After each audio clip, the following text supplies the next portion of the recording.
दोस्तों, कैसे हो आप सब। मैं उम्मीद करता हूँ आप सभी अच्छे होंगे और अपनी तैयारी बहुत अच्छे से कर रहे होंगे। और आपका अपने परिवार में मैथ्स विद जेलवाला में बहुत बहुत स्वागत है। मुझे आपको बताते हुए बहुत ही हर्ष हो रहा है कि आपकी जो है एसएससी जीडी की एग्ज़ाम डेट आ चुकी है और आप तैयारी बहुत अच्छे से कर रहे होंगे। अब जो है हमारे पास 10 से 15 दिन बचते हैं और इसमें हमें क्या है, अच्छे से प्रैक्टिस करनी है। मैं आपके लिए एसएससी जीडी के एग्ज़ाम के लिए क्या कर सकता हूँ, प्रीवियस ईयर तो मैं करा ही रहा हूँ। अभी आपको कांस्टेबल के प्रीवियस ईयर करा रहा था क्योंकि सिलेबस सेम है। 15 से 20 सवाल एसएससी जीडी में कांस्टेबल में आते हैं और 20 ही सवाल एसएससी जीडी में आते हैं। तो सिलेबस सिमिलर है, तो कुछ भी हमें नहीं जाना है कि यूपी पुलिस के लिए हमें अलग से पढ़ना है और एसएससी जीडी के लिए अलग से पढ़ना है। और आप में से कुछ बच्चे ऐसे भी हैं जिन्होंने दोनों तरह के फॉर्म डाले हुए हैं। तो ठीक है, हम जो है मिक्स प्रैक्टिस करेंगे और आइए देखते हैं हम मिक्स प्रैक्टिस कैसे करते हैं। चलिए क्वेश्चन देखते हैं। क्वेश्चन में दिया है, ये एसएससी जीडी में प्रीवियस ईयर क्वेश्चन है। क्या दिया है, यदि समान ब्याज दर पर 2 वर्षों का साधारण ब्याज कितना है, 42 रुपए है, ठीक। और चक्रवर्ती ब्याज कितने समय का, 2 वर्ष का ही चक्रवर्ती ब्याज दिया है, कितना, 51 रुपए दिया है। तो मूलधन क्या होगा। तो हमें बताने का इसका आसान तरीका क्या हो सकता है, इसको करेंगे। अब हमें पता है कोई भी राशि होगी, हमें इसे राशि को पी मान लेते हैं, उस पे ब्याज मिल रहा होगा साधारण ब्याज, कितने वर्षों का, 2 वर्षों का। तो साधारण ब्याज की एक अच्छी बात होती है, वो क्या है, हर साल समान ही होता है, सेम रेट पे। तो क्या है, जैसे 42 रुपए ब्याज है, तो जब 42 रुपए ब्याज है तो हर साल का ब्याज कितना हो जाएगा, हर साल का ब्याज 2 से भाग कर देंगे, 2 साल का ब्याज 42 है तो 1 साल का कितना आ जाएगा, 21। तो इसका मतलब 21 रुपए ब्याज यहाँ पे आ गया और 21 रुपए ब्याज यहाँ पे आ गया। 2 साल का साधारण ब्याज कितना हो गया, 42 हो गया। अब उसने कहा है 2 साल का चक्रवर्ती ब्याज कितना है, 2 साल का चक्रवर्ती ब्याज है 51 रुपए। अब क्या है, 51 रुपए में जो है साधारण ब्याज इंक्लूड होता है, क्योंकि क्या होता है, पहले साल का ब्याज, दूसरे साल का साधारण ब्याज, और जब दूसरे 2 साल का चक्रवर्ती ब्याज मिलेंगे वो ब्याज पर ब्याज मिलता है। तो चक्रवर्ती ब्याज 2 साल का कितना है, 51, और साधारण ब्याज कितना है, साधारण ब्याज कितना है, इसी में ही 42 इंक्लूड है, कितना, 42, 42 इसमें ही रफ करके लिख देता हूँ, 42 इसमें ही इंक्लूड है। तो अब हमें पता लग गया इस पे कितना ब्याज मिल रहा होगा, इन दोनों का अंतर कितना है, 9। 51 में से 42 जाएंगे 9, तो देखो 21 21 42 और 9 51। तो अब ये पूरा क्या हो गया, ये पूरा चक्रवर्ती ब्याज हो गया 2 साल का। ठीक है, उम्मीद है आपको यहाँ तक समझ में आ गया होगा। अब हमें जाना है इस प्रिंसिपल पे, जिस रेट पे, जिस दर पे ये मिल रहा है ब्याज, 21 पे जितनी दर पे 9 ब्याज मिल रहा है, इतनी दर पे ही वही रेट इसकी होगी, क्योंकि दर तो समान ही रहेगी ना। जब 51 रुपए चक्रवर्ती ब्याज मिल रहा है, दर तो समान ही है, कह रहा है ना एक समान ब्याज दर पर। तो जब दर हमारी समान है तो क्या होगा, अब क्या करेंगे हम, जैसे 9 है, 9 से 9 का ये कितने गुना है, 21 गुना। तो 9 से 21 कब आ सकता है, 9 से 21 तब आ सकता है जब 9 में 21 बटे 9 की गुना करी जाएगी। ठीक है, 9 से 21 तभी तो मिलेगा भाई। ये इससे कितना गुना है, 9 बटे 21, 21 बटे 9 गुना है, कितना गुना है, 21 बटे 9 गुना है। तो ये प्रिंसिपल भी क्या होगा, प्रिंसिपल भी जो हो जाएगा इस 21 का कितने गुना हो जाएगा, 21 बटे 9 गुना ही हो जाएगा। तो प्रिंसिपल हो जाएगा किसका, 21 का कितने गुना, 21 बटे 9 गुना। अब इसे काट देंगे, 3 सत्ते 21, 3 तिया 9, और 3 सत्ते 21, तो 7 की और 7 की गुना हो जाएगी, कितना, 49 हमारा आंसर आ जाएगा। तो उम्मीद है आपको ये आसानी से समझ में आ गया होगा। नेक्स्ट क्वेश्चन देखते हैं। नेक्स्ट क्वेश्चन भी एसएससी जीडी में आया हुआ सवाल है। क्या कह रहा है कि वह सबसे बड़ी 4 अंकों की वह संख्या ज्ञात करिए जो 15, 25, 40 और 75 से पूर्णतः विभाजित हो जाए। क्या हो जाए, पूर्णतः विभाजित हो जाए। अब पूर्णतः विभाजित हो जाने के लिए क्या होगा, उस संख्या को 15, 25, 40 से 75 से कटना पड़ेगा। तो क्या होगा, पहले तो 4 अंकों की सबसे बड़ी संख्या पता होनी चाहिए, कितनी होती है, 9999 होती है। ठीक, अब कितना दिया है उसने, 15, 25, 40 और 75, ये 4 संख्याएं दी हैं। अब 9000, वो बड़ी से बड़ी संख्या अगर वो कट रही है इनसे, तो वो संख्या वही उनसे, उनके एलसीएम से भी कटेगी। किससे कटेगी, उनके एलसीएम से भी कटेगी। तो इनका एलसीएम कितना आ जाएगा, इनका एलसीएम लेने का तरीका क्या हो सकता है, या तो बिल्कुल बेसिक है कि एक एक तरीका काट के देखें कैसे, 15, 25, 40 और 75। तो किससे काट लूंगा मैं, 5 से काट दूंगा, 5 से सारी संख्या कट रही है, 5 तिया 15, 5 पंजे 25, 5 अट्ठे 40, 15 पंजे 75। फिर कहाँ से काट लूंगा, फिर 5 से काट लूंगा, 5 ऐसे काटूंगा, 3 ऐसे रहेगा, यहाँ 1, यहाँ 8, यहाँ 5 दिया 15। अब क्या है, 3 है। अब 3 से एक बार कट जाएगा, 3, 1, 8 और 1, तो कितना हो गया, 3 से ये कितनी बार कटेगा, एक बार। ठीक है। अब यहाँ कितना हुआ, 5 पंजे 25, 25 तिया 75, और 75 की और 8 में गुना करेंगे, 75 की 4 में करेंगे गुना 300, क्योंकि 75 का दुगना 150 होता है, तो कितना हो जाएगा, 600 आ जाएगा। ठीक है, ये आ गया 600 एलसीएम। और वरना आप यहाँ से भी डायरेक्ट भी लिख सकते थे कि जब 75 और 15 और 25, 300 ऐसी संख्या है, 150 से तो क्या नहीं कटता, 150, 25 सिक्का 150, ये तो कट जाते हैं 150, पर 40 से नहीं कटता। तो हम क्या ऐसी संख्या करेंगे, डबल, डबल भी 40 से नहीं कटेगा 300, तो हमें क्या करना पड़ेगा, 600 करना पड़ेगा, जिससे वो 40 का भी मल्टीपल बन जाएगा, तो हम डायरेक्ट भी 600 रख सकते थे। तो ठीक है, मैं इस एल्शियम को यहाँ से रफ कर देता हूँ, आपको समझ में आ गया होगा। अब क्या है, 9999 में वो क्या पूछ रहा है, बड़ी से बड़ी संख्या पूछ रहा है, जो इससे इन सभी से कट जाए, और इन सभी से वो संख्या कटेगी जो 600 से पूरा पूरा कट जाएगी। तो अब हम यहाँ पे देख लेंगे, 9999 600 से कट जाती है क्या पूरी पूरी, तो 600 से कितनी बार कटेगा, 600 एकम 600 हो गया, बच गए कितने, 9, 9, 9 में से 6 गए 3। ठीक है, अब ये 600 से छोटा है, तो कितना हो जाएगा, 9 बार 9 यहाँ पे उतर जाएगा, तो कितना हो गया, अब ये कितनी बार चलेगा, 56, 3000 हो जाएगा, 5 गुना तो 6 गुना चल जाएगा, कितना, 3600, 3600 हो गया। अब ये 3600 तक पूरा पूरा कट रहा है, एक्स्ट्रा कितना बच रहा है, 9, 9, 9 में से 6 गए 3, 399 इस संख्या में अभी एक्स्ट्रा है, क्योंकि ये जो बच रहा है शेष बच रहा है, तो इस संख्या को हमें शेष को क्या निकालना पड़ेगा, मूल संख्या से निकालना पड़ेगा। इसमें से कितना घटा देंगे, 399 घटा देंगे, तो 9 में से 9 गए 0, 9 में से 9 गए 0, और 9 में से 3 गए 6, और यहाँ बच जाएगा 9, तो 9600 इसका राइट आंसर आ जाएगा, कौन सा, ऑप्शन नंबर ए। तो उम्मीद है आपको ये समझ में आ गया होगा। नेक्स्ट क्वेश्चन देखते हैं। नेक्स्ट क्वेश्चन भी एसएससी का जीडी का पीवाईक्यू क्वेश्चन है, और एग्जाम में पूछा हुआ है, क्या गोपाल, अक्षय और अतुल का औसत वजन कितना दे रखा है, 46 किलो दे रखा है। तीन दोस्त हैं, गोपाल, अक्षय और अतुल, उनका वजन कितना दे रखा है, 46 किलो दे रखा है। गोपाल और अक्षय का औसत वजन कितना दे रखा है, 40 किलो दे रखा है। आगे क्या दिया है, अक्षय और अतुल का वजन कितना दिया है, 45 किलो दिया है। अब क्या है, अक्षय का वजन पूछ रहा है, तो इस क्वेश्चन को हल करने के क्या है, दो तरीके हैं। पहले आप वीडियो को पॉज करके खुद से लगाने की कोशिश करिए, मैं आपको दोनों तरीके इसके बताने का प्रयास करूंगा। तो चलिए, इसमें जैसे दिया है, पहले इसका वही हम बेसिक तरीका देख लेते हैं। क्या है, एक तो गोपाल है, और एक अक्षय है, ठीक है, और एक अतुल है, ये तीन दोस्त हैं। इनका औसत, इनका एवरेज कितना है, वजन 46 किलो है, कितना है, 46 किलो है। ठीक है, यहाँ तक कोई समस्या नहीं। अब गोपाल और अक्षय, ये गोपाल है और अक्षय है, ठीक है, इनका औसत वजन कितना दिया है, 40 केजी दिया है, 40 केजी दिया है। अब क्या दिया है, अक्षय और अतुल का औसत वजन कितना दिया है, किसका, अक्षय और अतुल का, ये अक्षय हो गया, ये अतुल हो गया। इनका औसत वजन कितना दिया है, 45 केजी दिया है, 45 केजी दिया है। ये सबके एवरेज हैं, ये कितने हैं, एवरेज वेट है, ठीक है, ये सबका एवरेज है। अब हमें यदि औसत पता है और उनकी संख्या भी पता है, तो हमारे लिए उनका योग निकालना कोई बड़ी बात नहीं है। अगर मुझे औसत पता है और औसत में उनकी संख्या की गुना कर दूं, तो मुझे क्या पता लग जाएगा, योग पता लग जाएगा। अगर तीनों का योग पता लग जाएगा, तो क्या हो जाएगा, मैं यहाँ क्या कर दूंगा, अभी तो एवरेज था, अब इनका योग निकालने के लिए क्या हो जाएगा, योग निकालने के लिए हो जाएगा कि 46 में 3 से गुना कर दूं। अगर 46 में 3 से गुना कर दूंगा, तो 3 का योग आ जाएगा, 3 छंग 18, 3 चौक 12 और 1 13, 138 किलो के तीनों लोग हैं, ठीक है, 138 किलो के तीनों जने हैं। अब गोपाल और अक्षय का कैसे पता लगेगा, अब ये दो जने हैं, तो औसत में औसत कितना है, 40 किलो, और गुना कितने की होगी, 2 की होगी, तो 40 दूनी कितना हो जाएगा, 80 इन दोनों का हो गया, ठीक है। और अक्षय और, अब ये योग निकलता जा रहा है, योग अक्षय और अतुल का कितना है, 45 है, तो 45 औसत है, और 45 में 2 जने हैं, तो 2 की गुना हो जाएगी, तो कितना हो जाएगा, 90 हो जाएगा। अब हमें पूछा क्या है, हमें पूछा है अक्षय का वजन पूछा है।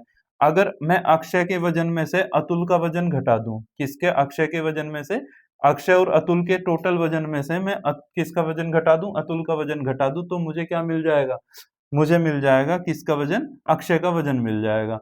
अब अगर मेरे पास तीनों का वजन है, गोपाल, अक्षय और अतुल का, और मैं इसमें से गोपाल का वजन घटा दूं, गोपाल का वजन घटा दूं तो गोपाल और अक्षय का वजन घटा दूं तो क्या मिल जाएगा हमें? अतुल का वजन मिल जाएगा। तो हमसे क्या पूछा है? पहले अतुल का वजन निकालना पड़ेगा। अगर 138 में से मैं 80 घटा दूं, देखो गोपाल से क्या कट जाएगा? गोपाल कट जाएगा। अक्षय से क्या घट जाएगा? अक्षय घट जाएगा। तो अब क्या बचेगा? अतुल बचेगा। 180 में से 38 गए तो कितने बचेंगे? 38 ये और 20 ये। 38 20 कितने होते हैं? 58। तो 58 किलो का कौन है? अतुल है। 58 किलो का कौन है? अतुल है। अब हमारे पास अक्षय और अतुल दोनों हैं और उनका दोनों का वजन कितना है? 90 किलो। अब हमें पता तो लगी गया अतुल का कितना है? 58 किलो अतुल का है। अगर मुझे अक्षय का निकालना है तो अतुल को इसमें से दोनों के वजन में से घटा दूं, तो 90 में से मैं अगर कितना घटा दूं? 58 घटा दूंगा तो हमारे पास क्या निकल के आ जाएगा? अक्षय का वजन निकल के आ जाएगा। 10 में से 8 गए 2 और 9 में से 5 गए 4, तो 42 किलो क्या वजन निकल के आ गया? किसका? ये 42 किलो वजन किसका आएगा? 10 में से 8 गए 2 और यहाँ बचेंगे कितने? 8। 8 में से 5 गए 3, तो 32 किलो बचेगा। कितना? 32 किलो। ऑप्शन में है कहीं 32 किलो? ऑप्शन नंबर बी तो इसका राइट आंसर है। तो उम्मीद है आपको इसका बेसिक तरीका बिल्कुल अच्छे से समझ में आ गया होगा। और इसमें पहले क्या करा हमने? तीनों का कुल वजन निकाला और यहाँ से हमें किसका वजन मिल गया? तीनों के वजन में से गोपाल और अक्षय का वजन निकाल लिया तो हमने पास अतुल का वजन निकल गया। अब फिर अक्षय और अतुल का वजन टोटल था 90 किलो, इसमें से हमने अतुल का वजन घटा दिया तो हमें क्या मिल गया? उसका वजन मिल गया। किसका? अक्षय का, जिसका हमें चाहिए था। तो 32 किलो इसका आंसर। तो देखिए इसका थोड़ा सा स्मार्ट अप्रोच देख लेते हैं। स्मार्ट अप्रोच क्या हो सकता है? स्मार्ट अप्रोच एक डेविएशन का है जो थोड़ा सा एक्स्ट्रा और कम पे काम करता है। वो कैसे? जैसे हमें पता है किसका, एक तो गोपाल था और कौन था? अक्षय था। ठीक है, अक्षय था और कौन था? अतुल था। ये तीन का औसत कितना दिया है? तीन का औसत 46 दिया है। और किसका? गोपाल और अक्षय। गोपाल और अक्षय, यहाँ पे गोपाल और अक्षय का औसत वजन कितना दिया है? 40 दिया है। ठीक है, और किसका? अब हमसे और किसका दिया है? हमें दिया है अक्षय और अतुल का। अक्षय और अतुल का, इनका दोनों का कितना दिया है? 45 दिया है। तो ये तो एवरेज वेट है। अब अगर हमें किसका चाहिए? अगर हमें क्या चाहिए यहाँ से देख लेंगे। अब दो जने हैं, गोपाल और अक्षय, इनका औसत वजन कितना है? 40। अब दो जनों में, और ये कितने जने हैं? तीन जने। तीसरा कौन सा आ गया? अतुल, जिसकी वजह से आने की वजह से इनका वजन सभी का, तीन के तीनों का कितना बढ़ गया? 6 वजन बढ़ गया। भाई 40 तो दोनों का था। गोपाल और अक्षय तो यहाँ भी हैं और यहाँ भी हैं। गोपाल और अक्षय यहाँ भी हैं तो यहाँ भी हैं, तो कितना वजन बढ़ गया? पहले औसत 40 था, अतुल के आने जैसे अतुल के आ जाने की वजह से सबका वजन कितना बढ़ गया? 40 से 46 हो गया, तो मतलब +6 हो गया। तो सबका औसत इनका गोपाल और अक्षय का कितना रहा होगा? 40 तो रहा ही होगा।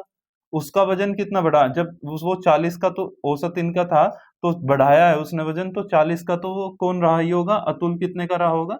अतुल 40 का तो रहा ही होगा। पर 6 बढ़ा दिया उसने। 6 कितने का बढ़ाया? 1 2 3, तीनों का 6-6 किलो बढ़ा दिया, तो 18 किलो इनसे फालतू ले रहा होगा वो। ठीक है, और जिसको ये तरीका समझ में नहीं आएगा वो मैं अभी एवरेज कराऊंगा चैप्टर वाइज क्लास में, तो उसमें मैं आपको बताने की कोशिश करूंगा। तो इनका कितना, यहाँ से हमें अतुल का डायरेक्ट निकल के आ गया कि 58 किलो का कौन है? अतुल है। ठीक है, अब इसमें क्वेश्चन में कोई दिक्कत ही नहीं है। जब 58 किलो का अतुल है और दोनों का कितना है? 45 है औसत, तो यहाँ से हम दो जनों का 45 है तो यहाँ से 90 भी तो कर सकते हैं। टोटल कितना हो जाएगा? 90। और 90 में दोनों का है और उसमें से अतुल का घटा दें। अतुल का कितना है? 58, तो कितना आ जाएगा? 32 आ जाएगा। तो आप देख रहे हैं थोड़ी सी कैलकुलेशन यहाँ पे क्या हो जाएगी? कम हो जाएगी, अगर आप इस तरीके से जाते हैं। तो उम्मीद करता हूँ आपको ये दोनों तरीके अच्छे लगे होंगे। और अगर मेरी द्वारा कराया गया ये आपको मेथड्स अच्छे लग रहे हैं तो अपने दोस्तों में शेयर कीजिए और मेरे चैनल, आपके अपने चैनल को सब्सक्राइब कीजिए। ये मेरा चैनल नहीं, ये आपका चैनल है और मैं हमेशा आपके साथ जुड़ा हूँ और लगातार आपके लिए और खुद के लिए प्रयास कर रहा हूँ। और निश्चिंत रहिए, आपको जो है एग्जाम में इन्हीं क्वेश्चनों से देखने को मिलेंगे। कोई भी एग्जाम उठा के देख लीजिए, यही जो है पीवाईक्यू रिपीट होते हैं, चाहे कांस्टेबल का एग्जाम हो, चाहे एसएससी जीडी का एग्जाम हो या अन्य कोई एग्जाम हो। नेक्स्ट क्वेश्चन देखते हैं। नेक्स्ट क्वेश्चन में दिया है, ये एसएससी जीडी में आया हुआ सवाल है और अच्छा सवाल है। देखिए, एक परीक्षा में गणित के 3 प्रश्न पत्र हैं। गणित के कितने प्रश्न पत्र हैं? 3 प्रश्न पत्र हैं। यदि अंग्रेजी में 2 प्रश्न पत्र हैं और विज्ञान का 1 प्रश्न पत्र है और सभी प्रश्न पत्र कितने नंबर के हैं? 100 मार्क्स के हैं। अब कह रहा है कि यदि एस है एक व्यक्ति, ठीक है, कोई भी व्यक्ति है, उसे गणित में 60% मिले, अंग्रेजी में 70% मिले और विज्ञान में 50% मिले, तो उसे जो है सभी प्रश्न पत्रों में उसके कितने प्रतिशत अंक थे, ओवरऑल परसेंटेज बतानी है कि ओवरऑल बताओ कितना परसेंट होगा। पहले इसे हम बेसिक मेथड से देखेंगे, फिर इसका एक स्मार्ट अप्रोच मैं आपको बता दूंगा। क्या है कि सबसे पहले क्या दिया है, 3 सब्जेक्ट दिए हैं, एक मैथ दिया है और एक क्या दिया है, इंग्लिश दिया है, उसे ई से रिप्रेजेंट करेंगे, और साइंस दिया है, उसे एस से रिप्रेजेंट करेंगे। अब मैथ के कितने सब्जेक्ट हैं, अब मुझे ये बताइए। मैथ में कितने हैं, मैथ के 3 प्रश्न पत्र हैं। नंबर है, ये नंबर ऑफ एग्जाम पेपर, ठीक है, एग्जाम पेपर, ठीक। ये 3 प्रश्न पत्र हैं, इंग्लिश के 2 प्रश्न पत्र हैं, और इसके कितने प्रश्न पत्र हैं, साइंस का 1 प्रश्न पत्र है, ठीक है, कोई समस्या नहीं। प्रत्येक सब्जेक्ट जो है कितने नंबर का है, 100 नंबर का है। तो अगर 100 नंबर का है तो प्रत्येक पेपर में 100 से गुना कर देंगे इसमें, तो ये कितने हो जाएंगे, इंग्लिश के कितने हो जाएंगे, 200 नंबर। इसके कितने हो जाएंगे, हर एक पेपर 100 नंबर का है तो इसके 300 पेपर, और ये 300 नंबर हो जाएंगे, ठीक है, ये 100 नंबर हो जाएंगे। साइंस के कितना है, एक पेपर है 100 नंबर का, तो 100 नंबर हो जाएंगे। अब साइंस में मैथ में कितने मिल रही है परसेंटेज, मैथ में मिल रही है 60%। मैथ में कितने मिल रहे हैं, 60% मिल रहे हैं। गन और इंग्लिश में कितने मिल रहे हैं, 70% मिल रहे हैं। और साइंस में कितने मिल रहे हैं, साइंस में 50% मिल रहे हैं। अब यहाँ से हम नंबर निकाल लेंगे, यहाँ हो जाएगा 300, 300 का 60% कितना होता है, 300 का 10% कोई बड़ी बात नहीं है 30, और 60% कितना हो जाएगा, 6 गुना, 30 का 60 गुना, 6 गुना कितना होता है, 180। तो 300 में से यहाँ तो उसे 180 मिल गए। अब 200 का 70% कितना होता है, 200 का 10% कितना होता है, 20, 20 का 7 गुना कितना होता है, 140। इंग्लिश में ओवरऑल उसे कितने मिल गए, 140 मिल गए। अब यहाँ 100 का 50% तो कितना होगा, 50 ही होगा, 100 का आधा कितना होता है, 50 ही होगा। अब यहाँ इन्हें टोटल जोड़ लेंगे, 100, 100, 200 और 250, 250 हो गए, और 80, 40, 120, कितना, 250 और 120 कितना हो गए, 370। 370 हमारे नंबर हो गए टोटल, कितने में से, 300 नंबर ये थे, 200 नंबर ये थे, और 100 नंबर ये थे, 300, 200, 500 और 600। तो कितना, 600 में से 370 नंबर मिल गए। अब हमें इसका क्या बताना है, परसेंटेज बताना है, ठीक है, यहाँ तक कोई दिक्कत नहीं। परसेंटेज बताने के लिए 100 से गुना कर देंगे, 2 जीरो से 2 जीरो कट जाएगा, 6 से कितनी बार कटेगा, 6 छंग 36। अब बच के कितना, 1, 6 ये कम 6, 10 हो गए, 40 हो गए, 61, और 40 हो गए, 6 छंग 36, और फिर 4 बचेंगे, फिर 40 हो जाएगा, 6 छंग 36, तो 61.66%। उम्मीद करता हूँ आपको इसमें कोई समस्या नहीं रही होगी। ऑप्शन हो जाएगा कौन सा, 61.67% इसका बी राइट आंसर है। तो जैसा कि आपने देखा, आप इसका जो है बेसिक अप्रोच सीख चुके हैं। मैं इसका थोड़ा सा आपको डेविएशन, एक एवरेज मेथड सिखा देता हूँ। बाकी हम जब एवरेज की क्लास करेंगे तो उसमें हम अच्छे से उस तरीके को सीखेंगे। होता क्या है, जैसे सब्जेक्ट दिए हैं, मैथ दिया है, इंग्लिश दी है, और क्या दिया है, साइंस दिया है, 3 सब्जेक्ट दिए हैं। हर एक मार्क्स कितने नंबर का है, 100 नंबर का पेपर है। और कितने सब्जेक्ट हैं, ये कितने हैं, 3 सब्जेक्ट ये हैं, मतलब 3 एग्जाम ये हैं मैथ के, और 2 एग्जाम ये हैं इंग्लिश के, और 1 एग्जाम किसका है, साइंस का है। कोई दिक्कत नहीं इतनी तो। अब यहाँ पे दी है क्या, परसेंटेज, और हमसे परसेंटेज ही पूछी है। तो मैथ का कितना दिया है, मैथ में मिलते हैं हर सब्जेक्ट में उसे 60%, इंग्लिश इंग्लिश में मिलते हैं उसे 70% दिया है क्वेश्चन में, और ये कितना दिया है, साइंस में कितना दिया है, 50% दिया है। यहाँ तक भी मुझे नहीं लगता आपको किसी भी तरह की कोई दिक्कत रही होगी। हम क्या कर सकते हैं, इसमें से कुछ भी अपने पास से एवरेज मान सकते हैं, कि चाहे तो 60% मान ले, चाहे 70% मान ले, चाहे 50% मान ले। तो मैं क्या करूंगा, मैं 50% मान लेता हूँ एवरेज, कि इन सब में एवरेज 50% मिला होगा, ठीक है, 50% मिला होगा। अब इसमें से बढ़ भी सकते हैं, घट भी सकते हैं। अगर एवरेज से दूसरों को ज्यादा मिल रहे होंगे तो मार्क्स, एवरेज मार्क्स बढ़ जाएंगे, और घट रहे होंगे तो घट जाएंगे। अब यहाँ कितना है, अब देखो इसे कितने परसेंट मिले हैं एवरेज से, 60% मिले, तो इसे 10% एक्स्ट्रा मिल गए। कितने मिल गए, 10% एक्स्ट्रा मिल गए। अब इसको कितने मिले हैं एवरेज से, इसे मिले हैं 70%, तो इसे कितने एक्स्ट्रा मिल गए, 20% एक्स्ट्रा मिल गए। और इसे तो 0 ही मिले हैं, तो 0% की कोई भी लिखो या ना लिखो कोई दिक्कत नहीं है। अब हमें 10% कितने पेपर में मिले हैं, 3 पेपर में मिले हैं, हर पेपर में 10-10%, ये तो एवरेज है ना, ये तो 60% तो एवरेज दिया है ना, हर सब्जेक्ट का अलग अलग दिया है। तो जब एक सब्जेक्ट पे 10% एक्स्ट्रा है, तो 3 सब्जेक्ट पे कितने मिलेंगे, 30% हो जाएंगे। तो यहाँ से तो 30% वैल्यू निकल के आएगी एक्स्ट्रा, ठीक है। अब दूसरे वाले की बारी, तो इस पे कितने हैं, 20% आ रहे हैं, इस पे दो, एक पे 20% है, दो पे कितने आ जाएंगे, 40%, ठीक है, तो ये भी समझने में कोई दिक्कत नहीं होगी। जब एक सब्जेक्ट पे 20% एक्स्ट्रा मिल रहे हैं, सब्जेक्ट इसके 2 हैं, पेपर जो 2 हैं, तो इस पे कितने मिलेंगे 40%। इस पे कुछ फर्क ही नहीं पड़ेगा क्योंकि 0% है और पेपर भी एक ही है। अब क्या होगा, एवरेज में देखो ये भी फालतू है और ये भी फालतू है 40 भी, तो ये क्या हो जाएगा 40 30 कितना हो जाएगा 70। कितना, ये 70 फालतू है तो 70 जुड़ जाएगा, कितना 70। अब ये एवरेज, ये तो एवरेज है, ये तो सबका एवरेज था। अब ये क्या है, ये इतना एक्स्ट्रा है, ये भी बटेगा एवरेज में, 3 2 5 और 1 6, 70 कितने में बढ़ जाएगा 6 में बढ़ जाएगा। 3 सब्जेक्ट, 3 पेपर ये थे, 2 पेपर ये थे और 1 ये थे, तभी तो एवरेज निकल के आएगा। तो इसे भाग कर लेंगे कितने से, 7 ही 6 ये कम 6 और बच गए कितने 10, 6 छंग 36, 6 ये कम 6, 6 ये कम 6 हो गया, बच गए कितने 7 हो गए, 10 हो गए, 6 ये कम 6 और कितना हो जाएगा, यहाँ 1 आएगा, इसे काट दो मेरे से, रोक ले यहीं। तो एवरेज हमने कितना माना था 50 माना था, इसके पास 50% इसका एवरेज था। अब इनके पास कितने हैं 30 फालतू हैं और इनके पास कितने हैं 40 फालतू हैं, तो टोटल कितना फालतू हो जाएगा 70 फालतू हो जाएगा। पर ये 70 क्या है, एवरेज निकालने के लिए 70 को बांटना पड़ेगा किन में, 3 सब्जेक्ट ये, 3 पेपर ये थे, 2 पेपर ये थे और 1 पेपर ये था, 3 2 5 और 1 6, 6 में बांटना पड़ेगा। ठीक है, अब यहाँ से निकालेंगे कितनी बार कट जाएगा, 6 ये कम 6, बच गया 1, 10 हो गए, फिर कितना 6 दूनी 12 तो ज़्यादा हो जाएगा, 6 ये कम 6, अब कितने बच जाएँगे, फिर 4 बच जाएँगे, 6 छंग 36, फिर 4 बच जाएँगे, 40 हो जाएँगे, 6 छंग 36, तो 50% ये थे, 11.66 ये था, तो कितना हो गया 61.66 इसका परसेंट, इसका ओवरऑल आ गया। तो उम्मीद करता हूँ ये तरीका भी आपको पसंद आया होगा और देखिए इसमें थोड़ी कैलकुलेशन जो है कम है उस रादर देन उस तरीके के, ठीक है? तो आप इसे नोट करके अपना सोल्व करने की कोशिश करेंगे। तो देखिए नेक्स्ट क्वेश्चन में दिया है, क्वेश्चन में क्या दिया है, ए एक कार्य को 32 दिनों में और बी उसी कार्य को 48 दिनों में कर सकता है। टाइम एंड वर्क का अच्छा सवाल है कि ए एक कार्य को कितने दिन में कर रहा है, ए एक कार्य को 32 दिन में कर रहा है और बी एक कार्य को कितने दिन में 48 दिन में कर रहा है। यहाँ तक हमने कुछ नहीं किया, जो सवाल में दिया था वही किया।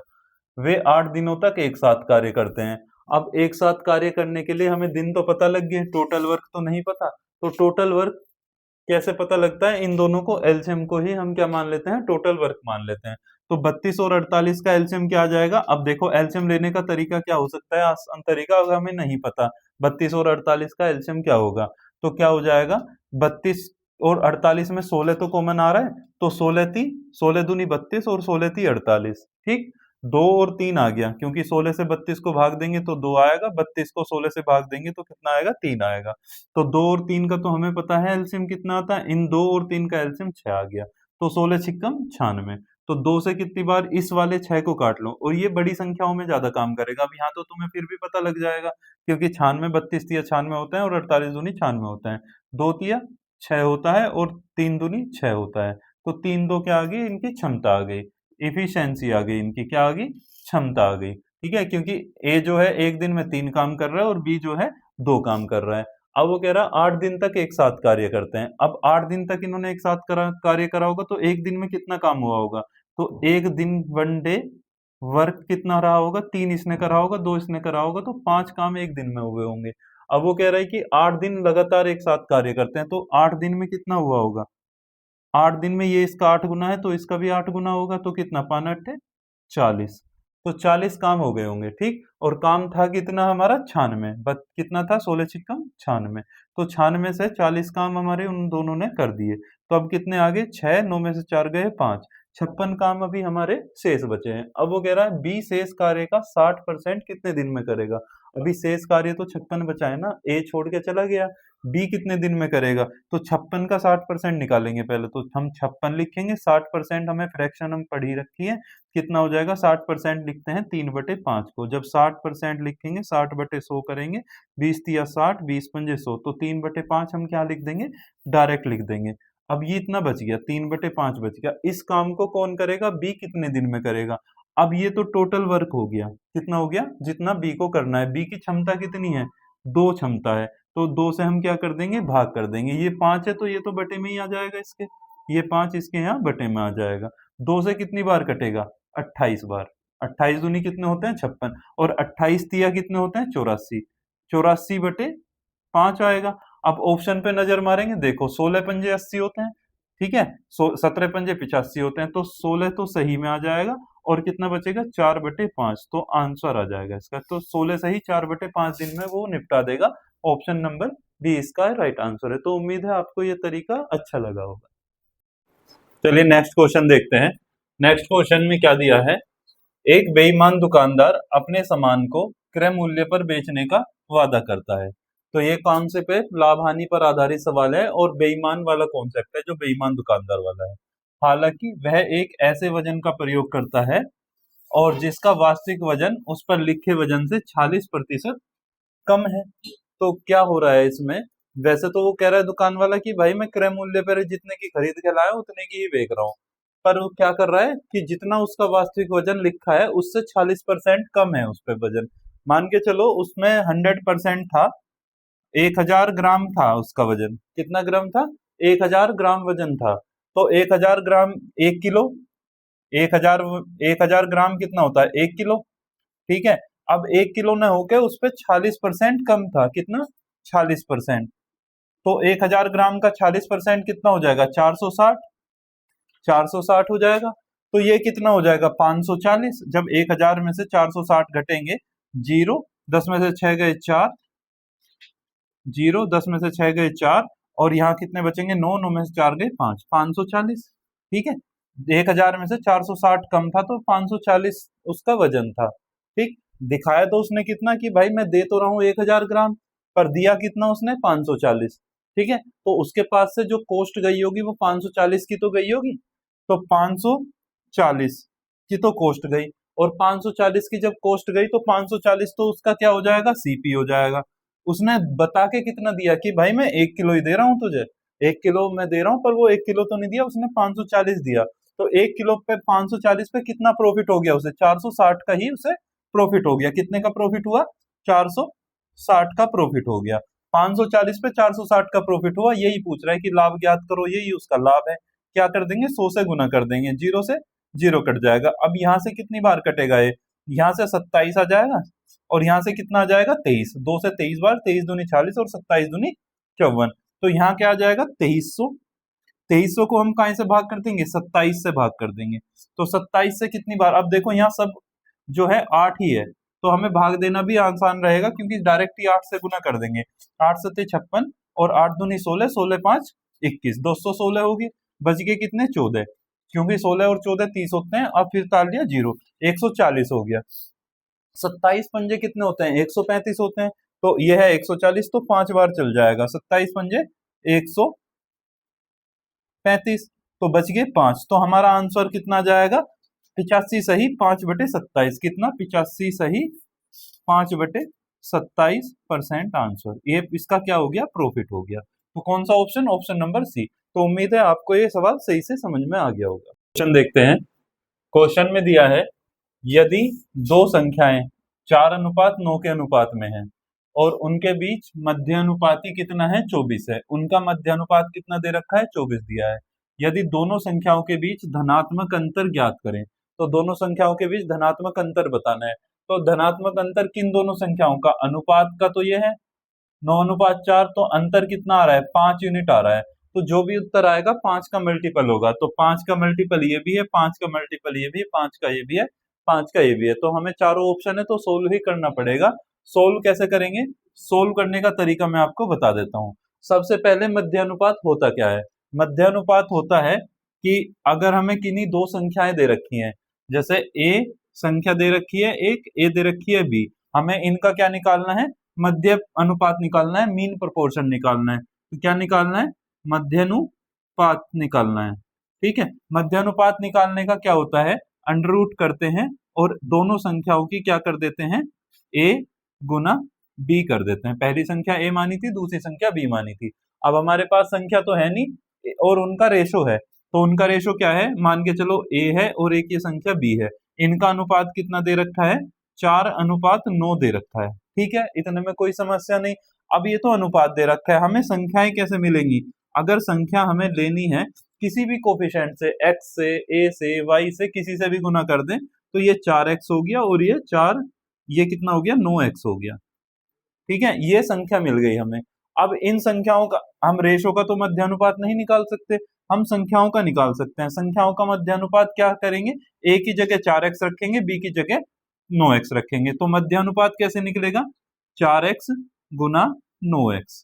ठीक, तो मध्यानुपात दिया कितना है, 24 दिया है, ये किसके बराबर रख देंगे, 24 के बराबर रख देंगे, तो 4 निम कितना हो जाएंगे, 36 हो जाएंगे। देखो ये 36 हो गया और ये हो गया एक्स स्क्वायर, तो ये क्या है, 6 और 6 का पेयर है, ये 6 और 6 का पेयर है, और ये x और x का पेयर है, x और x का पेयर है। तो यहाँ क्या है, 2 है, तो दो दो का एक जोड़ा बाहर आ जाएगा, तो 6 का कितना बाहर आ जाएगा, 6 आ गया, और x का कितना बाहर आ गया, x आ गया, तो 6x की वैल्यू किसके बराबर आ गई, 24 के बराबर आ गई, तो 6 चौका 24, तो x की वैल्यू यहाँ से हमें कितना मिल गया, x की वैल्यू 4 यूनिट मिल गई, x की वैल्यू 4 मिल गई कुल मिला के हमें।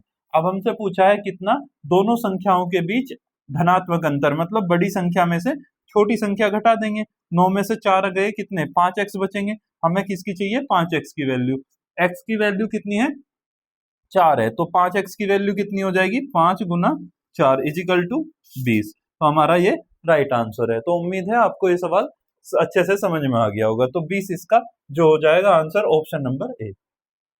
क्वेश्चन देखते हैं, नेक्स्ट क्वेश्चन में क्या दिया है, दो शंकुओं का ऊंचाई, दो शंकु दिए हैं, ठीक है, एक जो है शंकु आकृति दी है, उसकी ऊंचाई का अनुपात कितना है, 4:3 है, ठीक है, और उनके आधारों की त्रिज्या, और एक शंकु है उसका आधार है, उनके त्रिज्या क्या दिया है, त्रिज्या का अनुपात दिया है 1:2, दो शंकु दिए हैं, मान के चलो फिगर बना देता हूं, जैसे ये शंकु है, ठीक है, और ये उसका क्या है, आधार है, ठीक है, उनकी त्रिज्या है, ये ऊंचाई है, ठीक है, ये क्या है, ऊंचाई है।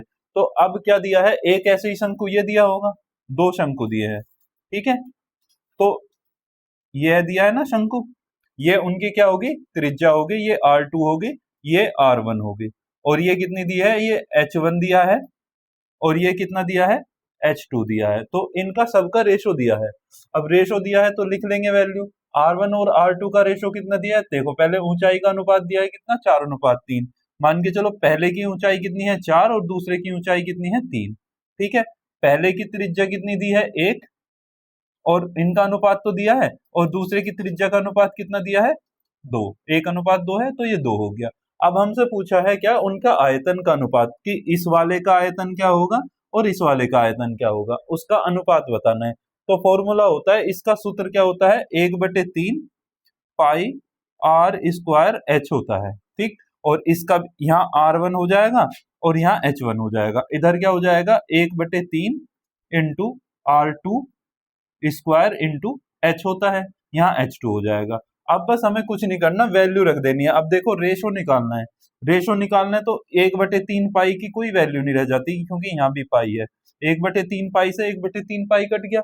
अब क्या है, यहाँ पे R1 स्क्वायर है और H1 है, तो R1 कितना है हमारा, 1, तो 1 का वर्ग करेंगे तो 1 ही आएगा, 1 का वर्ग करेंगे तो 1 ही आएगा, H1 कितना है, 4, तो यहाँ 4 की गुना कर देंगे, ठीक। अब ऐसी R2 स्क्वायर कितना है, R2 कितना है, 2, 2 का वर्ग करेंगे 2 की पावर 2, और H2 कितना है, 3, तो ये 3 हो जाएगा, तो 4 की 1 में गुना करेंगे तो कितना आएगा, 4 ही आएगा। पहले का आयतन इसे V1 से रिप्रेजेंट कर लूं, और दूसरे का आयतन कितना आ जाएगा, V2, तो जब V1 कितना आ जाएगा, 1 के वर्ग की गुना 4 में करेंगे तो 4 ही आएगा, और V2 कितना आ जाएगा, V2 आ जाएगा 2 की पावर 2 इंटू 3, जब 2 की पावर 2 कितना होता है, 4, और इंटू 3, तो कितना हो जाएगा, 4 इंटू 3 हो जाएगा। अब ये अब भी रेशो में है, तो ये 4 से 4 कट जाएगा, तो कितना आ जाएगा, 1:3, तो V1 और V2 मतलब पहला आयतन और दूसरा आयतन कितना हो गया, 1:3 आ जाएगा आंसर, ऑप्शन नंबर ए। तो उम्मीद है आपको ये अच्छे से समझ में आ गया होगा, कुछ नहीं करना है, बस क्या रखना है, R1 और R2 की वैल्यू रखनी है, और H1 और H2 की वैल्यू रखनी है, रेशो मिल जाएगा। सूत्र हमें पता होना चाहिए इसका। नेक्स्ट क्वेश्चन देखते हैं, नेक्स्ट क्वेश्चन में क्या दिया है, एक आदमी कोलकाता से 9 किलोमीटर प्रति घंटे की गति से जाता है, ठीक है, और 18 किलोमीटर प्रति घंटे की गति से वापस आ जाता है। तो इससे क्या पता लगता है, यहाँ से जो है एक आदमी कोलकाता से जो है इतनी, यहाँ से कोलकाता से जा रहा है कितनी गति से, 9 किलोमीटर प्रति घंटा से, 9 किलोमीटर प्रति घंटा की गति से जा रहा है, और यहाँ से वापस आ जाता है कितनी गति से, 18 किलोमीटर प्रति घंटा की गति से वापस आ जा रहा है।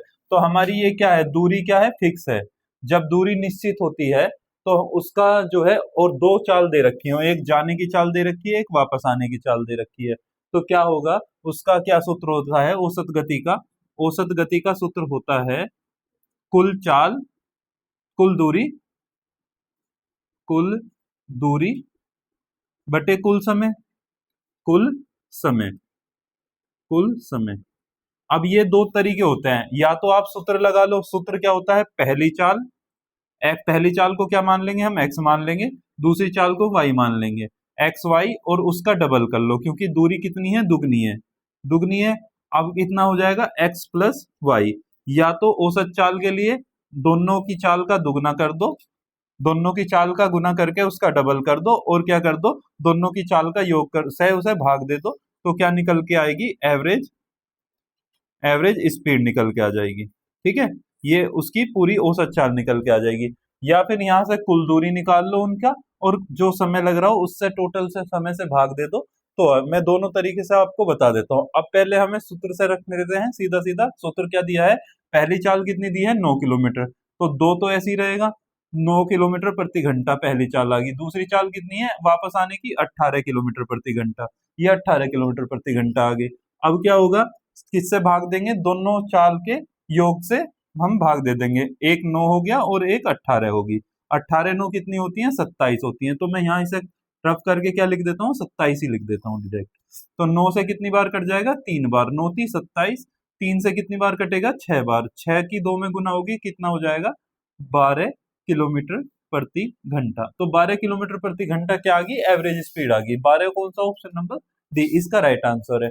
उम्मीद है आपको ये तरीका जो है सूत्र वाला सीधे समझ में आ गया होगा। और बाई चांस अगर हम भूल जाते हैं सूत्र, कि हम भूल जाते हैं कि दुगना करना है क्या क्या करना है, उसके लिए भी मैं आपको बता देता हूँ, पहले से नोट कर लीजिए। मान के चलते हैं हमें कोई भी सूत्र याद नहीं है, एग्जाम में हम सूत्र भूल जाते हैं, तब क्या करेंगे, तो तब ये करेंगे हम कि जो टाइम एंड वर्क में लग करते हैं वही करेंगे। पहली जो है गति कितनी दे रखी है, 9 किलोमीटर प्रति घंटा, 9 किलोमीटर प्रति घंटा पहली दे रखी है। दूसरी कितनी दे रखी है, दूसरी दे रखी है 18 किलोमीटर प्रति घंटा वापस आने की, ये 18 किलोमीटर प्रति घंटा। तो जैसे हम टाइम एंड वर्क में टोटल वर्क अपने पास से उनका एलसीएम मान लेते हैं, तो यहाँ भी एक तरफ की डिस्टेंस कितनी मान लेंगे, तो एक तरफ की चली गई दूरी, इन दोनों का एलसीएम मान लेंगे, तो 18 किलोमीटर ही क्या हो जाएगी, दूरी हो जाएगी। तो अब क्या होगा, अब यहां से जब ये तो स्पीड है, ये क्या है, स्पीड है उनकी किलोमीटर प्रति घंटा में, ये डिस्टेंस है, ये डिस्टेंस है। तो जब दूरी को हम चाल से भाग देंगे तो क्या निकल के आता है, टाइम ही तो निकल के आता है।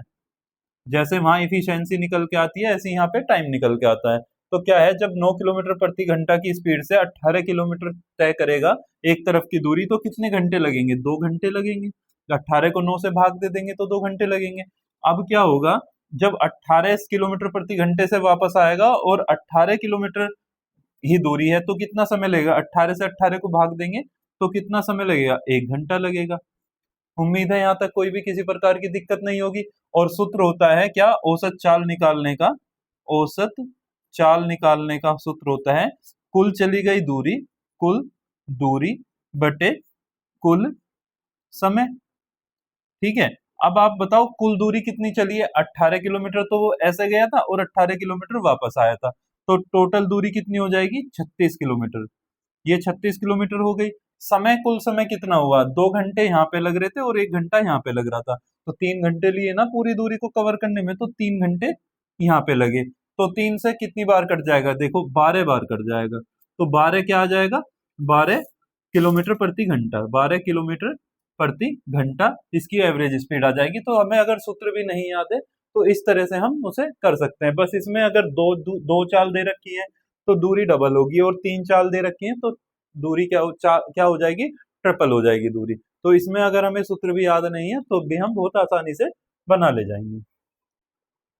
देखिए क्वेश्चन देखिएगा, क्वेश्चन में दिया है, ट्रेन का अच्छा सवाल है, कह रहा है कि 210 मीटर और 140 मीटर लंबी ट्रेनें हैं, दो ट्रेनें हैं, एक की लंबाई 210 मीटर है, एक की लंबाई 140 मीटर है। एक जो है 80 किलोमीटर प्रति घंटा की स्पीड से चल रही है, एक कितने से, 150 किलोमीटर प्रति घंटा की स्पीड से, गति से एक ही दिशा में चल रही है, क्या चल रही है, सेम डायरेक्शन में चल रही है। तो जब भी सेम डायरेक्शन में चलेंगी तो रिलेटिव स्पीड क्या होती है, घट जाती है। क्या हो जाती है, घट जाती है, ज्यादा में से कम वाली चाल घट जाती है। ठीक है, तो ये तो आपको पता ही है। पीछे से आ रही तेज वाली, जो पीछे से आ रही है तभी तो पार करेगी जब पीछे से तेज वाली आ रही होगी, वरना आगे तेज वाली चल रही होगी तो वो तो आगे पार कर जाएगी, पार ही नहीं कर पाएगी उसे। ठीक, तो पीछे से आ रही तेज गति वाली ट्रेन को पूरी तरह से पार करने में कितना समय लगेगा, अगर वो पीछे से तेज वाली ट्रेन आगे जो धीरे वाली ट्रेन चल रही है उसे पार करने में कितना समय लगेगा। अब मुझे एक बात बताओ, ये दो ट्रेनें हैं, ठीक है, एक ट्रेन ये है, ठीक है, और एक ट्रेन ये पीछे से आ रही है। अगर ये ट्रेन इसको पार करेगी तो जब इसको पार करेगी, कब पार करेगी, पहले तो ये क्या करेगी, ये दूरी तय करेगी, ये वाली, ये ऐसे करेगी, कर लिया उसने इसे पार। अब क्या करेगी, यहां से तो पार कर ही दिया, और यहां से पार करने के लिए वो अपनी दूरी भी तय करेगी, कितनी, मान के चलो इतनी दूरी उसकी खुद की है। तो पहले वाले ट्रेन की कितनी है, पहले वाले ट्रेन की मान के चलो इसकी 210 है ट्रेन की लंबाई, और दूसरे वाली की कितनी है, 140 है। ठीक है, तो टोटल कितनी दूरी, ये पूरी दूरी तय करनी पड़ेगी उसे। तो अब हमें यहाँ से पता लग गया कि डिस्टेंस कितनी कवर करनी पड़ेगी, डिस्टेंस कवर करनी पड़ेगी 210 प्लस 140। तो 210 और 21 और 14 कितने होते हैं, 35, तो 350 मीटर, 350 मीटर दूरी कवर करनी पड़ेगी पार करने के लिए। ठीक है, अब क्या है, एक ट्रेन मान के चल ले रहे हैं यहाँ पे है, एक ट्रेन यहाँ है, धीरे वाली ट्रेन कहाँ पे है, यहाँ पे है। ठीक, तो ये तो कितनी स्पीड से चल रही है, ये चल रही है कितनी स्पीड से, ये चल रही है, आगे वाली धीरे चल रही है तो 80 किलोमीटर प्रति घंटा की स्पीड से। एक सेकंड रुकिएगा, ये जो है ट्रेन ए है, ये कितनी स्पीड से चल रही है, ट्रेन चल रही है 80 किलोमीटर प्रति घंटे की स्पीड से। और ये जो पीछे वाली ट्रेन है, दो ट्रेन है, एक ट्रेन ये रही, ठीक है, और एक ट्रेन ये रही, ठीक है, और ये वाली ट्रेन कितनी स्पीड से चल रही है, ये चल रही है 150 किलोमीटर प्रति घंटे की स्पीड से। तो इनकी जब ये एक ही दिशा में चल रही है, ये भी इसी डायरेक्शन में है और ये भी इसी डायरेक्शन में है, तो जब सेम डायरेक्शन में है तो रिलेटिव स्पीड कितनी आएगी, रिलेटिव स्पीड आएगी इनकी कितनी, बड़ी वाली चाल में से छोटी वाली चाल घटा दें, क्योंकि हर किलोमीटर प्रति घंटे में वो कितनी है, 70 किलोमीटर एक्स्ट्रा कवर करती जाएगी। ये 80 आगे चलेगी, ये 150 आगे चलेगी। जब ये 80 आगे चली एक घंटे में और ये चली 150 आगे चली, तो इस वाली ने कितना ज्यादा कवर कर लिया, 70 किलोमीटर प्रति घंटा एक्स्ट्रा कवर कर लिया। 150 में से 80 घटाएंगे तो 70, तो रिलेटिव स्पीड इसीलिए 70 किलोमीटर प्रति घंटा आ जाती है। अब स्पीड कितनी आ गई, रिलेटिव स्पीड 70 किलोमीटर प्रति घंटा। अब यहां से हमें क्या निकालना है, समय निकालना है। तो समय कैसे निकलेगा, जैसे दूरी कितनी है हमारे पास, दूरी पार करने के लिए ये थी 350 मीटर ही जाना है हमें, 350 मीटर ही तय करनी है, ये तो हो गई दूरी। अब हमें चाहिए समय, समय कैसे निकलेगा, जब दूरी को चाल से भाग करेंगे, रिलेटिव स्पीड कितनी है 70 किलोमीटर, पर हमारी दूरी काय में है, मीटर में, तो हमारे पास चाल भी तो मीटर प्रति सेकंड में होनी चाहिए ना। तो 70 किलोमीटर को मीटर प्रति सेकंड में बदलने के लिए क्या कर देंगे, जैसे ये किलोमीटर प्रति घंटा है, इसे मीटर प्रति सेकंड में बदलने के लिए कहां से कर दें, 5/18 से गुना कर देंगे, तो 7×5 = 35, ये हो जाएगा 350/18। ये कितना आ गया, 350/18। अब ये किलोमीटर प्रति घंटा मीटर प्रति सेकंड में बदल गया। यहाँ तक कोई किसी प्रकार की दिक्कत नहीं होनी चाहिए मेरे हिसाब से। तो 350/18 मीटर प्रति सेकंड हो गया, ये हो गई चाल। अब ये थी डिस्टेंस, और इसे स्पीड से, रिलेटिव स्पीड से हम क्या कर देंगे, भाग कर देंगे, तो कितना हो गया 350/18, कितना 18। तो अब ये उत्तर आ जाएगा हमारा टाइम है सेकंड में आ जाएगा, क्योंकि हमने दूरी को चाल से भाग कर दिया, ये समय आ गया 350 से, तो 350 से कट गया, तो यहां से हमारा निकल के आ गया 18 सेकंड। 18 सेकंड हमें उत्तर काय में देना है, मिनट में देना है। तो 18 सेकंड को मिनट में बदलने के लिए क्या करना चाहिए, हमें 60 से भाग कर देना चाहिए। तो 60 से भाग कर देंगे तो कितना आ जाएगा, 36×18, तो ये सेकंड मिनट में बदल जाएगा 3/10, और 3/10 को क्या लिख सकते हैं हम, 0.3 मिनट लिख सकते हैं। तो उम्मीद है आपको ये सवाल सही से समझ में आ गया होगा। ऑप्शन नंबर सी इसका राइट आंसर है। नेक्स्ट क्वेश्चन देखिएगा, बेहद आसान सा सवाल है और पूछा गया सवाल है, एसएससी जीडी में पूछा गया है, प्रीवियस ईयर का क्वेश्चन है। कह रहा है एक वस्तु 8% लाभ पर 1566 में बेची जाती है, कितने परसेंट लाभ पर, 8% लाभ पर 1566 में बेची जाती है, तो वस्तु का क्या बताना है, क्रय मूल्य ज्ञात करना है। ठीक है, तो कोई चीज अगर 100 रुपए की है, ठीक है, 100 रुपए की है और 8% लाभ पर बेची जाती है, तो कितने की बेची जाएगी आप बताएं। 8% लाभ पे बेची जाएगी तो 100 का 8% कितना होगा, 8 ही होगा। और जब भी क्रय मूल्य में क्या जोड़ देते हैं, प्रॉफिट जोड़ देते हैं, तो क्या हो जाता है, सेलिंग प्राइस मिल जाता है। तो ये तो सीपी हो गया, तो सेलिंग प्राइस को एसपी लिख सकता हूँ, एसपी कितना हो जाएगा, 108।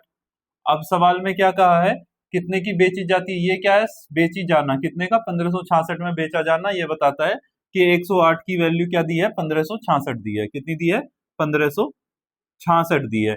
तो एक यूनिट की, जब 108 यूनिट की वैल्यू 1566 है, तो एक यूनिट की वैल्यू कितनी हो जाएगी, 1566 बटे 108। तो हम 108 को सीधा क्या कर सकते हैं, भाग। तो ये किसका मान मिल गया हमें, एक यूनिट का मान मिल गया। अब हमें क्या बताना है, क्रय मूल्य। क्रय मूल्य कितना है, 100 यूनिट। तो ये यूनिट ही तो है, रेशो ही तो है। तो हमें क्या करना है, इसमें भी 100 की गुना कर देंगे और इसमें भी 100 की गुना कर देंगे, और बस काटना पीटना है। काटना पीटना कैसे, अब देखो 8 और 1 9, 9 से तो ये कट ही रहा है सीधा सीधा। अब ये देखेंगे ये 9 से कट रहा है क्या, 9 से वो संख्या कटती है जिसके अंकों का योग 9 से कट जाए।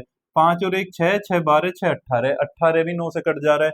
तो 9 से ये कितनी बार कटेगा, 12 बार।